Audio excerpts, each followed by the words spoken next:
Hello and welcome to today's edition of our Casework Conversations podcast at the Housing Ombudsman Service. I am Jeet Sapal and I am one of the Sector Learning and Development Apprentices, and I am joined by Julia Young, who is one of our investigators within our dispute resolution teams at the Housing Ombudsman Service. Hi Julia, it's lovely to have you on our podcast today. So that our listeners can get to know you a little bit better, could you introduce yourself and tell us about your role at the Housing Ombudsman Service? Hiya, I'm Julia Young. I'm an investigator in dispute resolution and I've been with HOS for 18 months. I investigate complaints that residents bring to us about how the landlords handled something. So this can cover a wide range of issues from repairs to antisocial behaviour. And that was a perfect introduction. And thank you again for joining me today. So, before diving into the case in question, could you please let us know a little bit more about how you work? Can you tell me, when you are given a case, what is your approach? Do you have a process you go through for each new case? Yeah, so firstly, I look at what the complaint's about because I want to understand the key issues. So a good starting point is the landlord's internal complaint response. And from that, I can see what was being disputed and the landlord's final position.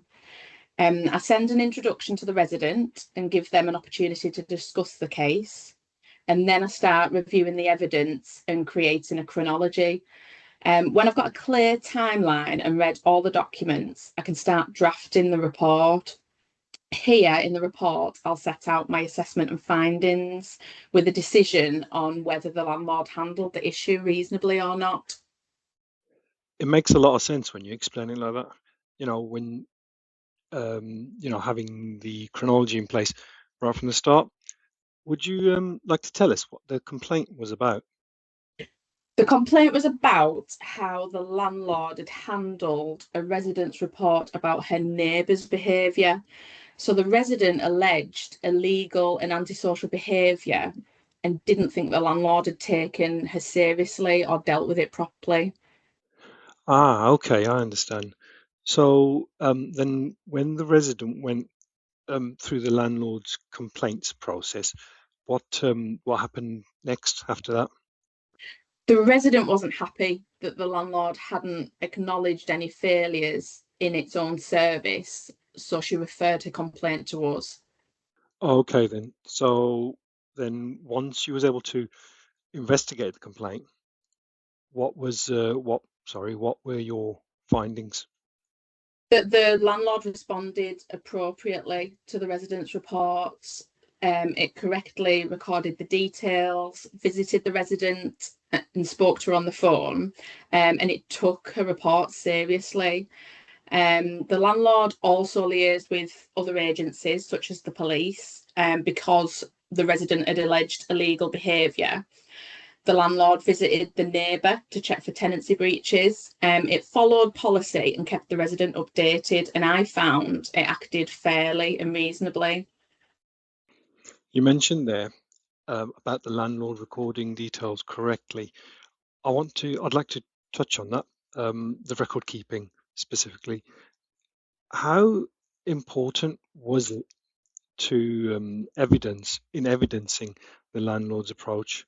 And when you look at it from, say, like a learning perspective, what could other landlords take away from it in order to improve things, improve their own record keeping? The record keeping showed the communication between the landlord and resident, as well as the efforts of support. From an investigation point of view, it made it easy to see the landlord had handled the situation appropriately. Without proper records, it's hard to see if landlords have met their obligations. If they have, they're doing themselves a disservice by not evidencing it. Right, I see. In this instance, then, when looking at the landlord's complaint handling, was there anything specific that immediately stood out to you? The complaint responses were detailed and thoroughly covered all of the residents' concerns. And the responses were given within the timescale set out in the landlord's complaint policy. Which then says a lot about the landlord's handling of the case and how their complaints policy played a huge part in it. So what then is there that other landlords could take away from this? It's quite common for landlords to have handled a substantive issue effectively, but then fail at complaint handling. I would advise the landlord to familiarise themselves with our complaint handling code as well as their own policy. The two should be aligned, but sometimes they're not. Did you make any orders or recommendations? No, I didn't make any because there wasn't any need. The landlord had handled the issues appropriately. We make orders where we've identified service failure or maladministration, and we make recommendations where we see the need for improvement. This wasn't the case here. And all things considered, that all adds up really. So then after your determination, did you hear anything further from the resident at all? No. The resident received a copy of the report and the determination, and she was given the opportunity to request a review of my decision, but I haven't heard anything back. Oh, fair enough. I did also notice there was mention of some challenging situations and interactions between the resident and the landlord staff. When we come across something like this, what is our approach in our investigations? It's not about judging the resident's behaviour, but rather looking at how the landlord handled it. Did the landlord still meet its obligations to the resident? Was communication appropriate? I do think it's fair to acknowledge where a landlord has positively dealt with challenging behaviour while still meeting its responsibilities. I suppose then that's actually quite important when it's clear that the landlord has been able to balance the two, challenging behaviours and meeting its responsibilities. Just leaning in a little bit more into that, I do that a lot, leaning in. What factors helped the landlord do that, the balance effectively that can help other landlords? The landlord was consistent and followed the correct procedure without bias or letting the resident's behaviour influence its decisions. Difficult behaviour doesn't mean the resident's suffering any less of an issue. When it's framed in that way, it's pretty straightforward and easy enough to understand. In which case, when making a determination, how do you weigh positive evidence of good practice and then what are the behaviours that you are looking for? It's important to base your determination on evidence, not personal opinion. Evidence of good practice would be where a landlord's complied with relevant policies. So, for example, it's responded to the resident or completed a repair within target timescales, or it's followed its antisocial behaviour procedure by making the necessary referrals or taking action. And we also look at the level and suitability of communication. Did the landlord take into account any reasonable adjustments or additional needs? Did it act professionally and also treat the resident like a human being and not just a number? Again, I like the way you frame that, especially that part about considering if the landlord took into account any reasonable adjustments, additional needs, and the suitability of communication. When looking at these points, what can you say the landlord did well that would benefit or be beneficial to other landlords? The landlord was flexible to meet the resident's needs and treated her as an individual. Landlord should clearly record any vulnerabilities or additional needs and make sure these aren't a barrier to the resident accessing the same service as others. You highlight some great points there. So, in the end, what was the determination? The determination here was no maladministration. We use this when there's no evidence of service failure or maladministration. So basically, the landlord did as it should have done in accordance with policy. That's piqued my interest a little bit in that when the Housing Ombudsman Service issues a finding of no maladministration, how do the parties involved typically respond? Have you ever faced any specific challenges when communicating those outcomes? Sometimes the resident doesn't agree with the finding and can be quite upset.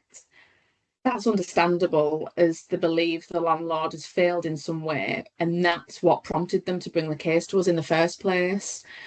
The resident can request a review, but only if they're challenging the evidence that we relied on or if they've got new evidence. It can't just be a case of disagreeing. Perfect.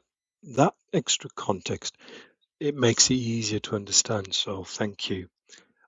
I wanted to ask, there is mention of the neighbour being sanctioned, I think it was. Can you expand on what that involves? Is this even something that the Housing Ombudsman Service would be involved in? The resident wanted the landlord to take action against the neighbour. Ideally, she'd like to have had him evicted, but there were absolutely no grounds for that. We wouldn't be involved in this anyway. We're just looking at whether the landlord acted reasonably to the resident's report and whether it took her seriously. Right, that makes sense because that is our remit to ensure that the landlord acted appropriately. That's fine. So, in complex cases, good record keeping that can make a big difference in reaching a decision. In this particular case, was there anything that stood out to you about the landlord's knowledge and information management? There were detailed records which helped our investigation. It's important that landlords keep thorough records, not just for us, but to ensure the residents' needs are met. Here, there were logs of calls, emails, and visits with the resident, and also liaison with other agencies. So, this all helped to understand exactly what had happened with the case.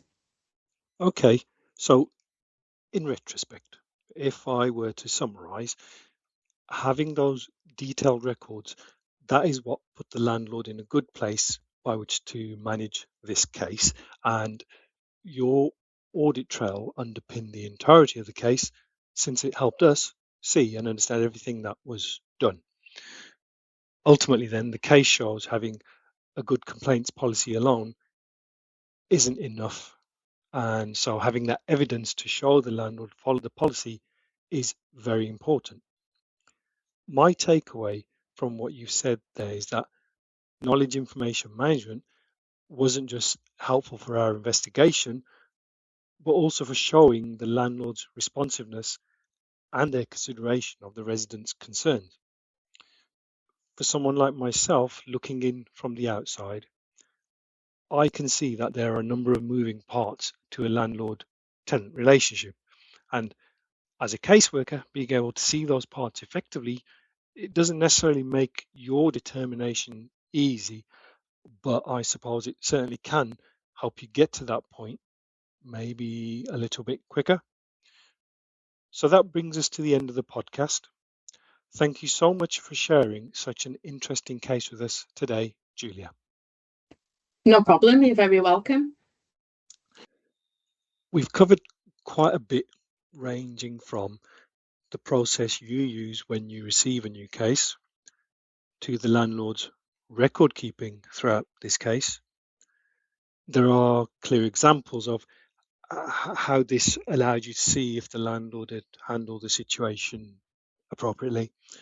Also, a good point to note were the landlord's complaint responses and how detailed and how thorough they were, which again would have helped with making your determination. Thank you again so much, Julia, and thank you to everyone out there listening to this podcast. If you're listening and want to find out more about our decisions or some of the points mentioned during the podcast today, you can find these on our website.